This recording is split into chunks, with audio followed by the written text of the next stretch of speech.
स्वामी समर्थ मित्रांनो, आपल्या स्वामी सेवा या चॅनलवरती तुमचे मनापासून स्वागत आहे.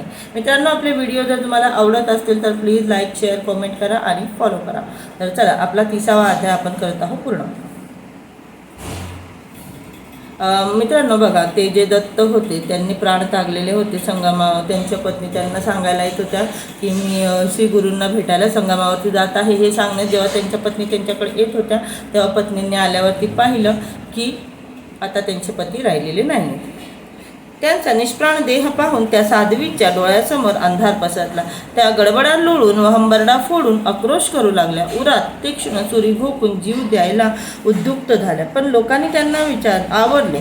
बाया बापड्या यांची सांत्वन करू लागल्या.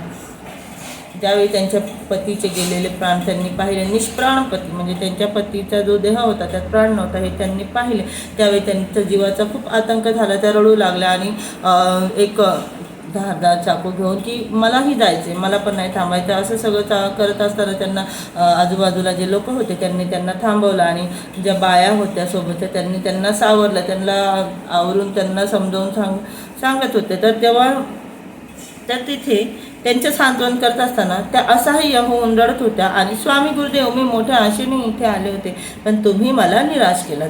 सौभाग्यासाठी मी मंगळागौर पुजली पण तीही माझ्यावर रुसली.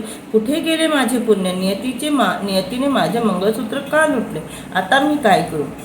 अशा त्या स्वामींच्या नावावरती ओरडत होत्या की मी तर तुमच्या आशेने तुमच्यावरती विश्वासाने मी इथे आले होते, परंतु माझे पती राहिले नाही आहे. जे काही मी पुण्य केले, जे आपण करतच असतो व्रतवैकल्य, आपल्या सौभाग्याचं प्रत्येक महिला करत असते, आपलं वैवाहिक जीवन चांगलं चालावं किंवा आपल्या पतीला दीर्घायुष्य मिळावं म्हणून प्रत्येक स्त्री ह्या सगळ्या गोष्टी करत असते. तर कुठे ना कुठे याच अपेक्षेने करत असते की मी मरेपर्यंत सौभाग्यवती असावी.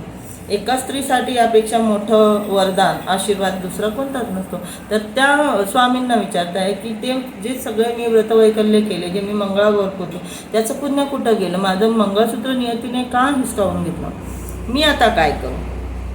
या दुःखद वृत्ताने माझे सासू सासरे प्राणत्याग करतील. अशा प्रकारे मी 3 हत्यांना कारणीभूत ठरेन. लोक माझी निंदा करतील. आता हे जगणेच नको असे म्हणून दुःख व्यक्त करत होत्या. तेवढ्या तिथे एक जटा, भस्म, त्रिशूळधारी साधू आले. ते त्यांना म्हणाले, कन्या, नियतीच्या इच्छेने सर्व काही घडत असे. तुम्ही कितीही शोक केला तरी तुमचे पती जिवंत होणार नाहीत.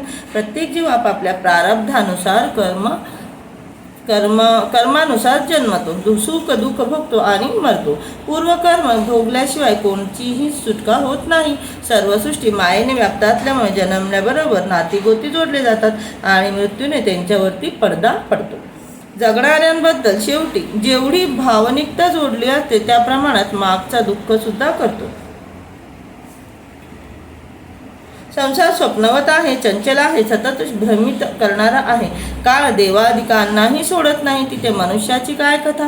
तुमचे अनेक जन्म झाले आहेत, तेव्हाही तुम्हीही कोणाच्या तरी पत्नी होतात. त्या जन्मातल्या पत्नींची आठवण काढून, आपत्तींची आठवण काढून आज तुम्ही रडता का?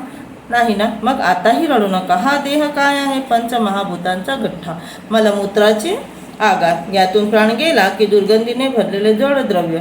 याचा काय मोह धरता? तुम्ही कोण आहात? कुठून आलात? तुमचे स्वरूप कसे आहे? या गोष्टींचा विचार करा. इथे आपणच आपले हित साधायचे आहे. त्याशिवाय या भवसागरातून सुटका होत नाही. ते ऐकून ब्राह्मणींचा शोक काहीसा कमी झाला. त्यांनी साधूंना वंदन केलं. म्हणाले, महाराज, तुम्ही माझा उद्धार करा, मला मार्ग दाखवा. तुम्ही सांगाल तसेच मी वागेन. इथे आपला 30वा अध्याय संपूर्ण होत आहे. तर ज्यावेळी त्यांच्या पतीचे प्राण गेले तेव्हा त्या अतिशय आक्रोशाने रडता ते बरंच काही बोलून गेल्या की मी इतकं व्रतवैकल्य केलं, त्याचं मला पुण्यफळ नाही मिळालं वगैरे. तर हे सगळं जेव्हा चालू असताना तिथे एक साधू आले, त्रिशूळ जटाधारी, त्यांच्या हातात त्रिशूळ वगैरे होते. म्हणजे तिथे एक साधू आले. त्या साधूंनी त्यांना समजावलं की तुम्ही जो इथे माणूस जन्मतो, आपल्या कर्मानुसार त्याला फळ मिळतं, त्याला जितकं त्याला आयुष्य दिलेलं आहे तो तितकं जगतो आणि तो जातो. तर जाणाऱ्या, जसं तुमचे पण याआधी भरपूर जन्म झालेले आहेत, तर आज तुम्ही मागील जन्मीसुद्धा तुम्ही कोणाच्या तरी पत्नी होत्या, तर मागील जन्माचं तुम्हाला आज आठवण काढून तुम्ही त्या पतींसाठी आज रडता का? तर या प्रकारे त्या साधूंनी त्यांचं सांत्वन केलं किंवा एक प्रकारे त्यांना जीवन काय आहे हे थोडक्यात समजावून सांगितलं. तर हे सगळ्या झाल्यानंतर की त्या दत्तांच्या पत्नी त्या साधूंना बोलता का मग आता तुम्हीच माझा उद्धार करा आणि तुम्ही मला सांगा की मी काय करू. तर आत्ताच्या व्हिडिओत इतकंच होतं मित्रांनो. पुढील अध्याय आपण पुढच्या व्हिडिओत पूर्ण करू. प्लीज व्हिडिओला लाईक करा, शेअर करा, कमेंट करा, फॉलो करा. श्री स्वामी समर्थ.